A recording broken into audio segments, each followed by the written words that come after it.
স্বাগত দীপ্তর সন্ধ্যার সংবাদে আপনাদের সাথে আছি আমি আনোয়ারুল আলম। শুরুতেই জানাবো সংবাদ শিরোনাম। বিএনপি চেয়ারপারসন খালেদা জিয়ার শারীরিক অবস্থা সংকটময়, জানালেন মির্জা ফখরুল। হংকংয়ে বহুতল ভবনে অগ্নিকাণ্ডে নিহতের সংখ্যা বেড়ে দাঁড়িয়েছে 128, আহত 79 জন। এএফসি অনূর্ধ্ব 17 এশিয়ান কাপ বাছাইয়ে বাহরাইনকে 2-1 গোলে হারিয়েছে বাংলাদেশ।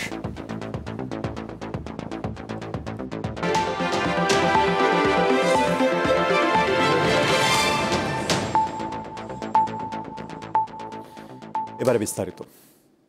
বিএনপি চেয়ারপারসন খালেদা জিয়ার শারীরিক অবস্থা সংকটময়, আজ এমনটাই জানালেন বিএনপি মহাসচিব মির্জা ফখরুল ইসলাম আলমগীর। বলেন, দেশ ও জনগণের জন্য সাবেক প্রধানমন্ত্রীর সুস্থ হওয়া প্রয়োজন। খালেদা জিয়ার সুস্থতা কামনায় ঢাকা সহ সারা দেশে বাদ জুমা বিশেষ দোয়া ও মোনাজাতের আয়োজন করে BNP. BNP chairperson Khaleda Zia গত রোববার আবারও অসুস্থ হয়ে রাজধানীর এভারকেয়ার হাসপাতালে ভর্তি হয়েছেন।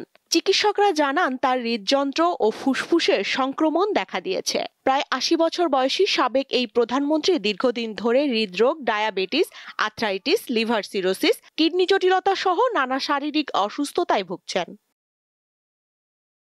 খালেদা জিয়ার রোগমুক্তি কামনায় শুক্রবার বাদ জুম্মা সারা দেশের মসজিদে মসজিদে বিশেষ দোয়া ও মোনাজাতের আয়োজন করে বিএনপি। রাজধানীর নয়াপল্টন মসজিদে বিশেষ দোয়া ও মোনাজাতে অংশ নেন বিএনপি মহাসচিব মির্জা ফখরুল ইসলাম আলমগীর, দলের সিনিয়র যুগ্ম মহাসচিব রুহুল কবির রিজভী সহ কেন্দ্রীয় নেতারা। পরে সাবেক প্রধানমন্ত্রীর সুস্থতা কামনায় দেশবাসীর কাছে দোয়া চান বিএনপি মহাসচিব।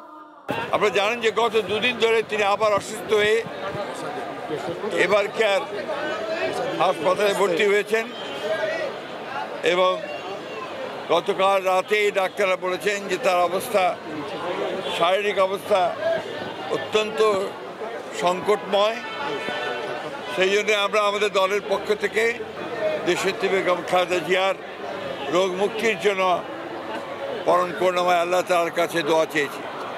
আমরা দোয়া চেয়েছি তিনি যেন আল্লাহ যেন তাকে সম্পূর্ণ সুস্থ করে দেন, সুস্থ অবস্থায় আবার জনগণের মাঝে ফিরে এসে তাকে দেশের মানুষের কাজ করার সুযোগ তৈরি করে দেন। এর আগে জাতীয় প্রেস ক্লাবে বাংলাদেশ ফেডারেল সাংবাদিক ইউনিয়নের দ্বিবার্ষিক সম্মেলনে বিএনপি মহাসচিব মত প্রকাশের পক্ষে নিজের অবস্থান তুলে ধরেন। গণতন্ত্রে ফিরে যেতে চাইলে অপরের যে মত প্রকাশের স্বাধীনতা, সেটাকে আমাদের একই সঙ্গে মূল্য দিতে হবে। দুর্ভাগ্যজনকভাবে আমাদের দেশে ভিন্ন মত পোষণ করলেই তাকে শত্রু মনে করা হয়, তার সম্পর্কে বিভিন্ন রকম যত রকমের মিথ্যা অপপ্রচার চালানো হয়। এই বিষয়গুলো থেকে আমার মনে হয় যে আমাদের সকলেরই একটু পেছনে বিরত থাকা উচিত। কোনো দলের প্রতি অনুগত না থেকে সাংবাদিক ইউনিয়নকে পেশাদারিত্বের ভিত্তিতে শক্তিশালী করার পরামর্শ দেন মির্জা ফখরুল ইসলাম আলমগীর। কোনো রাজনৈতিক দলের লেজুর ভিত্তিক করলে সমস্যার সমাধান হয় না। স্বস্তিকা সিংহ, দীপ্ত সংবাদ, ঢাকা। মহান আল্লাহকে নিয়ে বাউল আবুল সরকারের কটূক্তির প্রতিবাদে আজ রাজধানীতে বিক্ষোভ মিছিল করেছে হেফাজতে ইসলাম। এ সময় কটূক্তিকারীর সর্বোচ্চ শাস্তির দাবি জানান দলটির নেতারা। জুমার নামাজের পর বাইতুল মোকাররমের উত্তর গেইটে প্রতিবাদ কর্মসূচির আয়োজন করে হেফাজতে ইসলাম।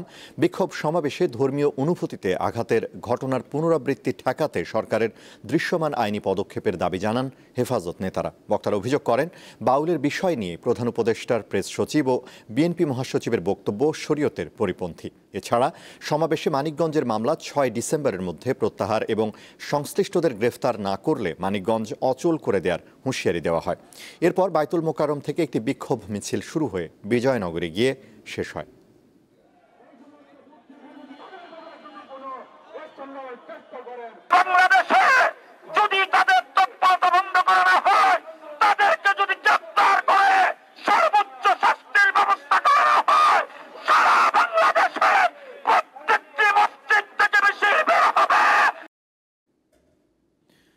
শীতের আমেজ শুরু হলেও রাজধানীর কাঁচা বাজারে সেই শীতলতার ছোঁয়া নেই। সবজির দাম কিছুটা চড়া, পেঁয়াজের দাম এখনও 100 টাকার উপরে। তবে স্থিতিশীল রয়েছে চালের বাজার। রাজধানীর কারণ বাজারে সাপ্তাহিক ছুটির দিনে ঢু মারতেই দেখা যায় ফুলকপি, বাঁধাকপি, শিম, বেগুন, মূলা, শালগমে পূর্ণ দোকান। তবে শীতের সবজির সরবরাহ বাড়লেও দামের অস্বস্তি ক্রেতাদের মুখে। বেশি আছে, একটু না, বেশ ভালোই বেশি আছে। এখন এই সময় আসলে কমার কথা, তবে শীতের সবজিগুলো ঢুকতেছে তো আশা করি 2-1 দিনের মধ্যে কমবে। কিছুদিন আগে সিম নিছি আমরা 120 টাকা কেজি, এখন আমরা 70 টাকা 80 টাকা হলে পাইতাছি। একটু বেশি, তবে এখনো তো ডিসেম্বর আসে নাই, ডিসেম্বরে কমে যাবে। শিগগিরই দাম কমার কোনো ইঙ্গিত মেলেনি বিক্রেতাদের কাছে। বাঁধাকপি হচ্ছে 40 টাকা পিস, বড় বড় পিস, আর ফুলকপি যেটা একবার সবচেয়ে বড় ওটা 50 টাকা, একটু ছোট ওটা 40, আর সবচেয়ে ছোট যেটা ওটা 35-30 এরকম বিক্রি হচ্ছে। আশা করি শীতে আরো কমবে। পেঁপে 30 টাকা, লাউ বেশি 50-40, মূলা 30, জালি কুমড়া 50, মিষ্টি কুমড়া কেজি 40। আলু ছিল কালকে 150, আজকে 120 টাকা। বেগুন ছিল কালকে 120, এখন আজকে বেগুন 80 থেকে 90 টাকা। সিম ছিল কালকে 120 টাকা, আজকে 80 টাকা কেজি। পেঁয়াজের ঝাঁজ এখনো কমেনি, প্রতি কেজি বিক্রি হচ্ছে 110 টাকায়। দাম কমেছে আদা রসুনের। রসুন 70 টাকা পেঁয়াজ হয়েছে 120 টাকা বেশি, অনেক 110 টাকা বেচা লাগতেছে। অনেক দাম বাড়া, পেঁয়াজের দামটা বাড়া, রসুনের দাম কম, আদার দামও কম আছে। সব ধরনের মাছের সরবরাহ বেড়েছে, ফলে কমেছে দাম, এমনটাই দাবি বিক্রেতার। তবে ভিন্ন মত ক্রেতার।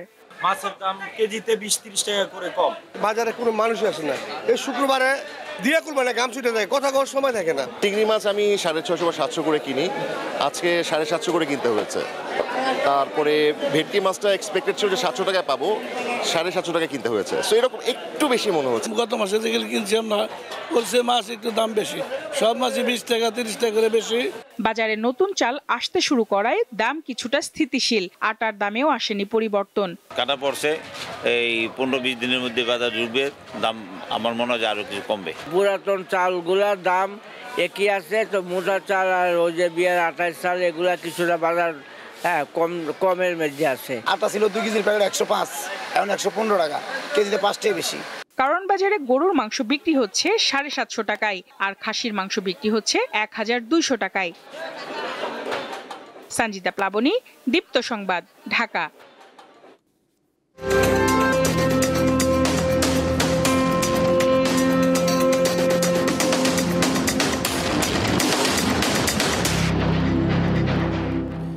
ত্রয়োদশ জাতীয় সংসদ নির্বাচনকে সামনে রেখে সরগরম হয়ে উঠছে কক্সবাজার 3 সংসদীয় আসন।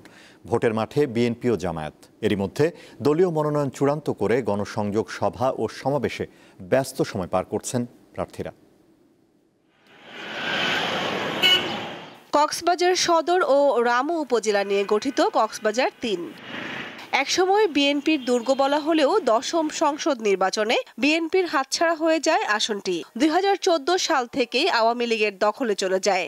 এবার আসনটি পুনরুদ্ধারে মরিয়া বিএনপি, কিন্তু জামায়াতের শক্ত প্রতিদ্বন্দ্বী থাকায় বিএনপির জয় সহজ নাও হতে পারে বলে মনে করছেন ভোটাররা।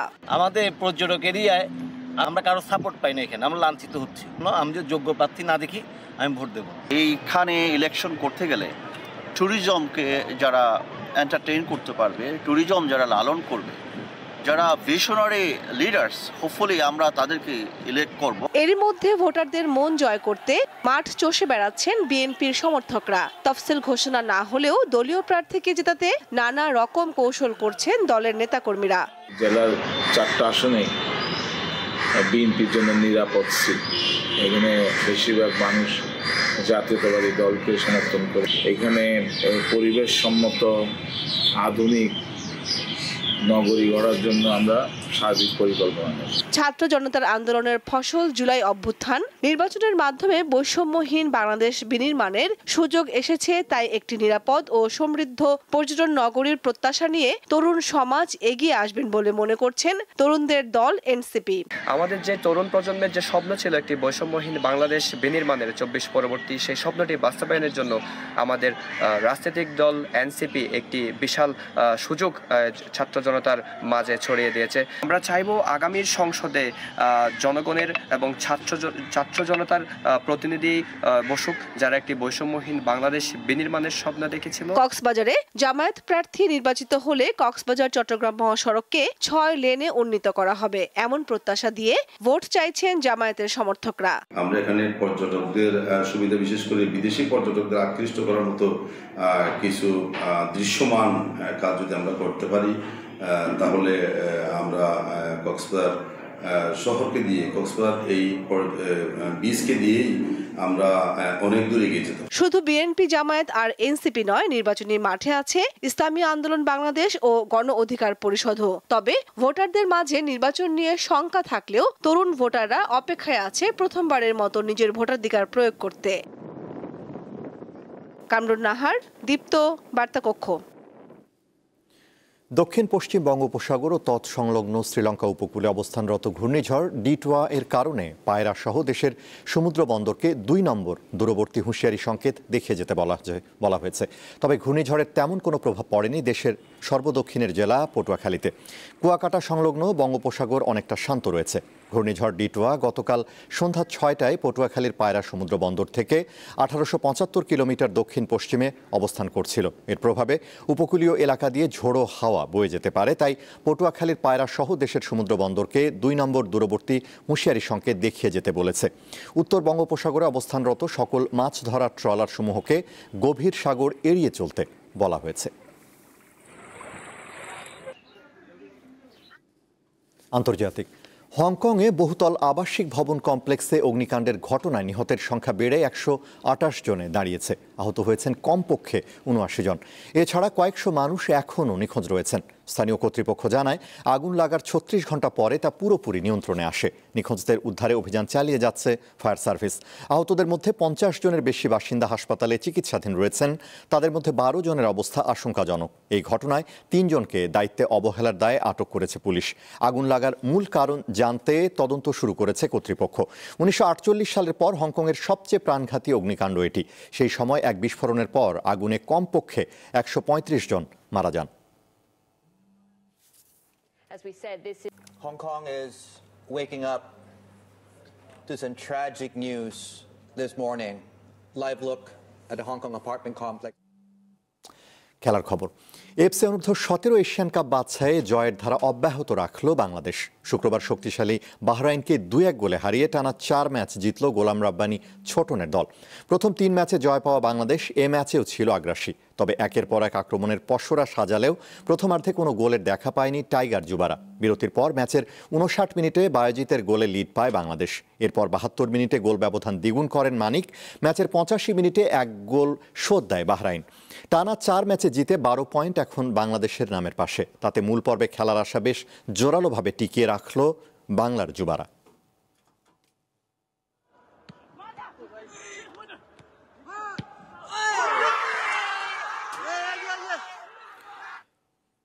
প্রায় 800 দৌড়বিদ নিয়ে মৌলভীবাজারের শমশেরনগরে অনুষ্ঠিত হলো ultra marathon. Team Shamshernagar BD দ্বিতীয়বারের মতো আয়োজন করেছে এই ম্যারাথন, যেখানে দেশের প্রতিযোগীদের পাশাপাশি অংশ নেন বিভিন্ন দেশের অ্যাথলেটরাও। ভবিষ্যতে আরও বড় পরিসরে ম্যারাথনের আয়োজনের পরিকল্পনা সংশ্লিষ্টদের। কনকনে শীত আর কুয়াশার চাদরে মোড়া সকালে ভোরের আলো ফোটার আগেই শুরু হলো মৌলভীবাজারের কমলগঞ্জ উপজেলার শমশেরনগরে আলট্রা ম্যারাথন। স্থানীয় বাগান মাঠ থেকেই শুরু হয় যাত্রা। এলাকার বিভিন্ন সড়ক ও শমশেরনগর চা বাগান ঘুরে ম্যারাথনটি পুনরায় বাগান মাঠে এসেই শেষ হয়। 10, 25 ও 50 কিলোমিটারের 3 ক্যাটাগরির দৌড়ে পুরস্কৃত করা হয় 18 জনকে। এবারের ম্যারাথনে অংশ নেন প্রায় 800 প্রতিযোগী, যেখানে 33 জন দেশের বাইরের প্রতিযোগীও ছিলেন। প্রতিযোগিতায় সর্বোচ্চ 74 ও সর্বনিম্ন 8 বছর বয়সী দৌড়বিদ অংশ নেন। স্পোর্টস বলেন দৌড়ের মধ্যে আসে, তাইলে অন্তত সে মাদক থেকে বাঁচবে এবং অন্য 10 জনকে বাঁচাবে। তাই সবারই উচিত যে কোনো একটা স্পোর্টস রিলেটেড হয়ে আসুক, নয়তো দৌড়াক। সুন্দর একটা ইভেন্ট আর সামনে যেন আরো সুন্দর ইভেন্ট হয় ভূমিকা রাখবে। মানে তরুণরা দৌড়াইলে সুস্থ থাকবে, সুস্থতার জন্য দৌড়। সবে 1 ঘন্টা দৌড়ান, ভালো থাকবে। আজকের এই ম্যারাথনটি আরো চাই যে এরকম ম্যারাথন হোক, যাতে আমার বন্ধুরা আসতে অংশগ্রহণ করে। খুবই ভালো লেগেছে। ঢাকা থেকে এসেছি সিলেটে এটা অংশগ্রহণ করার জন্য। আমি এটা খুব অ্যাপ্রিশিয়েট করি, ওনারা প্রতি বছর যেন এটা করে, আমরা যেন অংশগ্রহণ করতে পারি। আমি মনে করি মাদকাসক্তি থেকে দূরে থাকার জন্য এই ধরনের ফিজিক্যাল অ্যাক্টিভিটিস খুব প্রয়োজন আমাদের দেশে। মানুষকে সুস্থ, মাদক ও মোবাইলের অপব্যবহার থেকে দূরে রাখতেই এই উদ্যোগ নেন আয়োজকরা। আমাদের সবারই উদ্দেশ্য হচ্ছে আমরা রানটাকে এক্সপ্লোর করা। রান এক্সপ্লোর করে যে মানুষ কি উপভোগ করে সেটা আমি বুঝতেছি। আমি গত কয়েক সপ্তাহ আগে 100 কিলোমিটার দৌড়ে আসছি, ওটা অনেকেই জানে।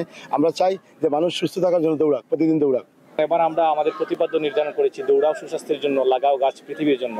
অর্থাৎ আমরা সবুজায়ন করতে চাই আমাদের দেশটাকে, আমাদের পৃথিবীটাকে আমরা সবুজায়ন করতে চাই, কার্বন নিঃসরণ আমরা কমাতে চাই। ভবিষ্যতে এমন ম্যারাথন আয়োজন অব্যাহত রাখার দাবি সংশ্লিষ্টদের। দীপ্ত বার্তা কক্ষ। শেষ করব দীপ্তর সন্ধ্যার সংবাদ, তার আগে সংবাদ শিরোনামগুলো জানাবো আরও একবার। বিএনপি চেয়ারপারসন খালেদা জিয়ার শারীরিক অবস্থা সংকটময়, জানালেন মির্জা ফখরুল। হংকংয়ে বহুতল ভবনে অগ্নিকাণ্ডে নিহতের সংখ্যা বেড়ে দাঁড়িয়েছে 128, আহত 79 জন। এফসি অনূর্ধ্ব 17 এশিয়ান কাপ বাছাই বাহরাইনকে 2-1 গোলে হারিয়েছে বাংলাদেশ।